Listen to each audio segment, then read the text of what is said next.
Hey guys, it's Wingy here and welcome to the start of what I hope is a brand new series on my channel. A while ago on Twitter I said, tell me your controversial Doctor Who opinions, and what I'm going to do in this video is react to them. Some of them I might agree with, some of them I might not. Either way, let's talk about them. And also, just as an FYI, don't shoot the messenger. If some of these opinions are a bit like, oh fucking hell, it's not me, don't worry about it. So, I've got my glamorous assistant behind the camera, Becky, who is going to be reading these to me. Some of these I've already seen, some of them I haven't, but either way I'm going to be reacting to them and I'm very excited. So what have you got for me? So, first one, Genesis of the Daleks is overrated and is 2 parts too long. No, it's arguably the greatest Doctor Who story ever made. I will admit it does drag in places.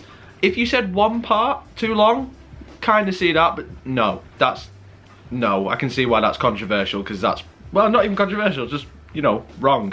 The Aztecs is one of the worst Doctor Who stories. The main message about not rewriting history is only focused on in part 1, and the remainder of the story is really, really boring. Is that a controversial opinion? Is like the Aztecs regarded as one of the best? I don't know, but I tend to agree with that one actually. I quite like the Aztecs. Yeah, alright, well there you go, it's controversial because Becky likes it. The 4th Doctor is only considered good because he has strong companions. Give him weaker companions and he wouldn't be able to carry them like other Doctors can. No!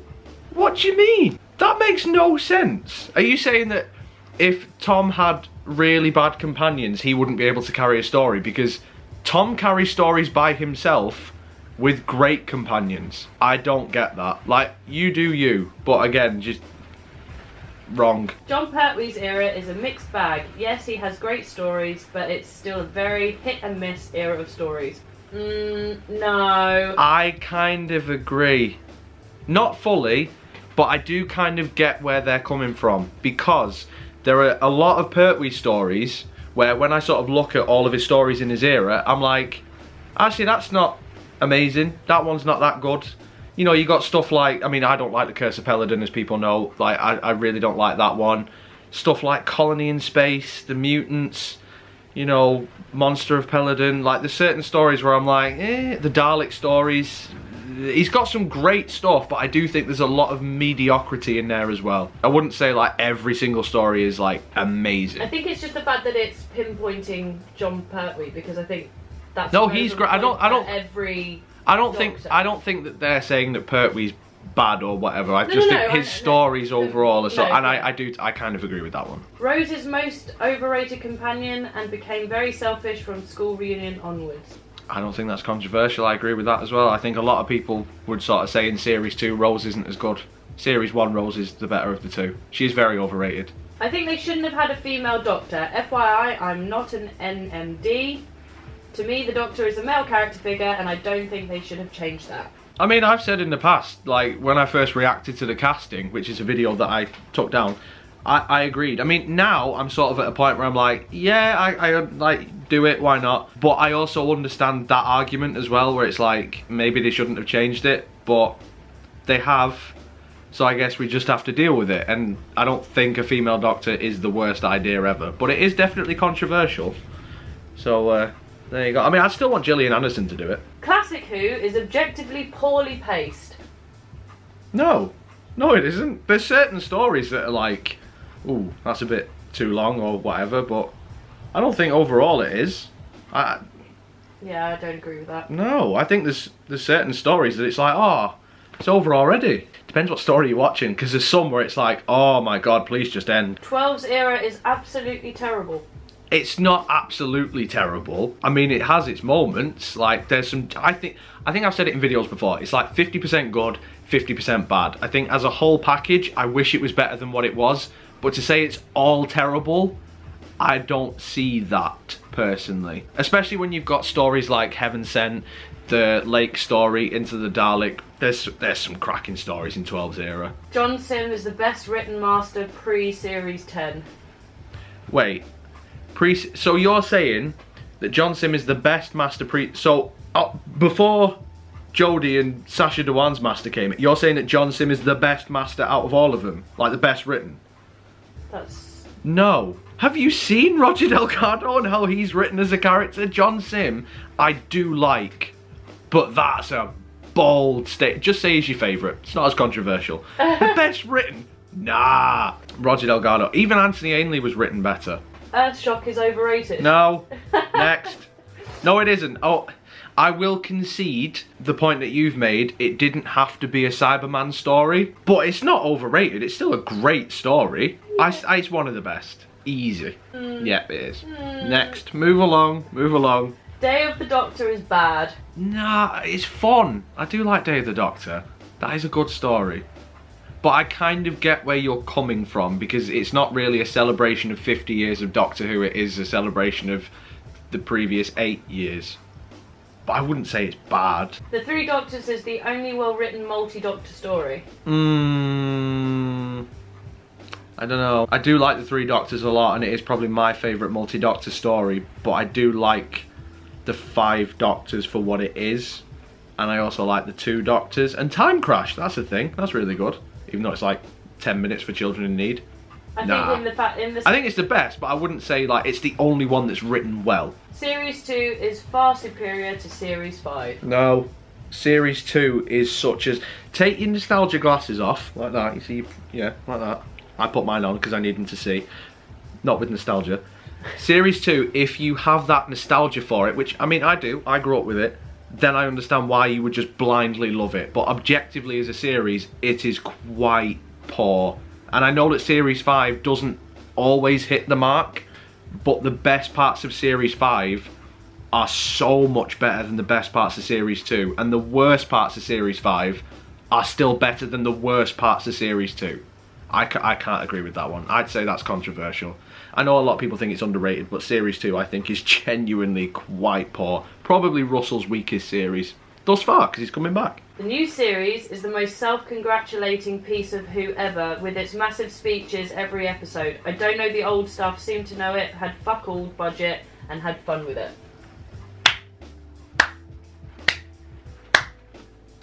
I do like some of the new series, but I can't argue with that. The 10th Doctor is my least favourite Doctor. I don't know if that's a... It's controversial because David Tennant is highly regarded as the Doctor. I don't know if he's my least favourite, but he's definitely gone down on my list. Not including the horror show of 13th's entire tenure. Hands down the worst era of Who that's ever existed. Clara was the worst companion in the history of the show. Yes. Yes. Yes. Fuck me, I hate Clara. She is the worst. Absolutely. I can't think of another worse companion. And I think there's been companions that have been written worse in terms of they have no character, mostly the 13th Doctors, and some of the actors haven't been great. Also 13th Doctors, but also others. But what she represents and how she was portrayed, yeah, nah, she's terrible.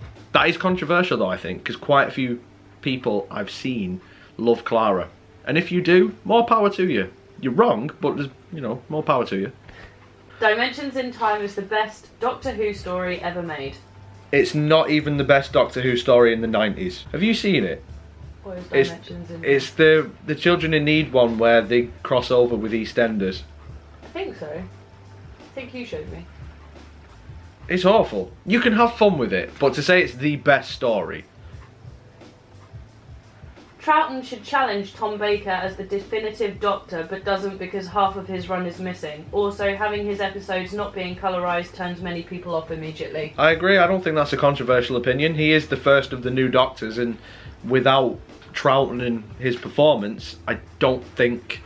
I think Tom's fucking weird, so he would have got that out of him anyway, but Troughton definitely sort of set the template for everybody else. So yeah, I wholeheartedly agree. And if you are, by the way, one of them people who's like, it's in black and white, I don't want to watch it, fuck is wrong with you? So what if it's not all bright and colourful? Like, the stories are fantastic, the acting is amazing, like the set design and monster design could be better, but everything else is so good. So pull your finger out your ass and watch it. Don't worry about black and white. I think in some ways having it black and white actually makes some of the stories more eerie. It masks some of the not so good monster work as well. Torchwood Children of Earth is better than any series of modern Doctor Who. Oh, that is a hot take. That is a hot potato of a take that I'm just sort of juggling, because I kind of agree.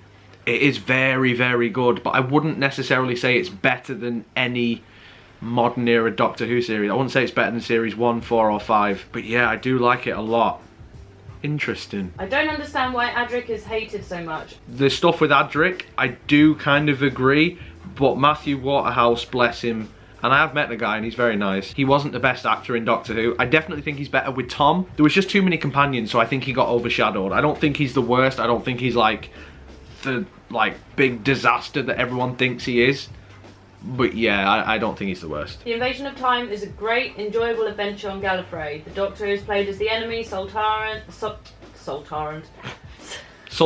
yeah. Sontarans,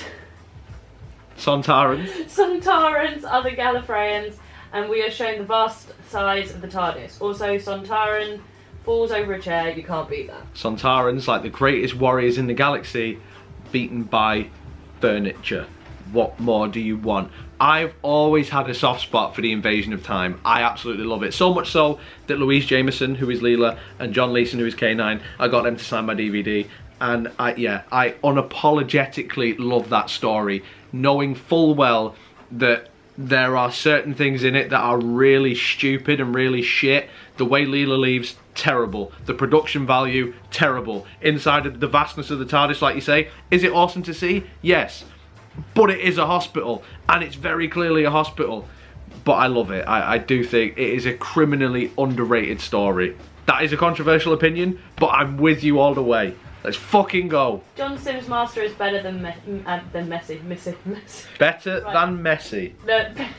John Sim, you've heard it here first. Never mind Ronaldo, never mind Messi, never mind Neymar. John Sim, greatest footballer who's ever lived. Yeah, John Sims' Master is better than Missy. I didn't really like Missy as the Master. I like her as a character. I think Missy is a character that isn't the Master, even though she is, but bear with me, is better than John Sim's Master, but as the Master, John Sim is better. Does that make sense? Yeah, that makes sense? They have said John Sim's Master is better than Missy. No, I know, but what I'm trying to say is I think I prefer the character of Missy to his Master. Oh, right. But in terms of like, as the Master, the portrayal of the Master, I do prefer John Sim. Does that make sense? We're having that? We're having that. The Silence is better than the Weeping Angels. I feel like we haven't seen enough of the Silence to compare. But at the same time, I also kind of agree, because I feel like the Weeping Angels, after their first couple of appearances, there's not much else you can do with them. We'll go for one more, and then I'm sure we'll pick the others up in another one, because I've enjoyed some of these. It's interesting to hear different people's opinions, so for the last one, let's hope it's a banger. Hellbent isn't that bad compared to what we have seen now. Well, yeah, perspective is a thing. And hindsight is a thing. Is it as bad as the stuff we're getting now? No, probably not. But at the time, I still stand by that it was a fucking travesty. Even now, I'm like, but yeah, no, I still just hate Bent. I still just hate Hellbent. But I do dislike the Timeless Child stuff more. Maybe you're onto something. Oh my god, this is a controversial video. I've agreed about an opinion that's positive about Hellbent. How much more controversial can you get? Anyway, thank you guys for submitting your things. I'm sure I will come back to these at another point. Thank you to Becky for reading through these and reading them out. In the comments below though, guys, let me know what you think. Do you agree with some of these opinions? Do you not? Whatever it is, let me know down below. And also let me know some more controversial Doctor Who opinions for me to react to in the future. If you enjoyed this video, make sure you leave a like on it, subscribe for more. Social media and Patreon links will be in the description as always, so if you'd follow me on any of those things, I'd absolutely love you forever. But until next time guys, you take care of yourselves. Goodbye.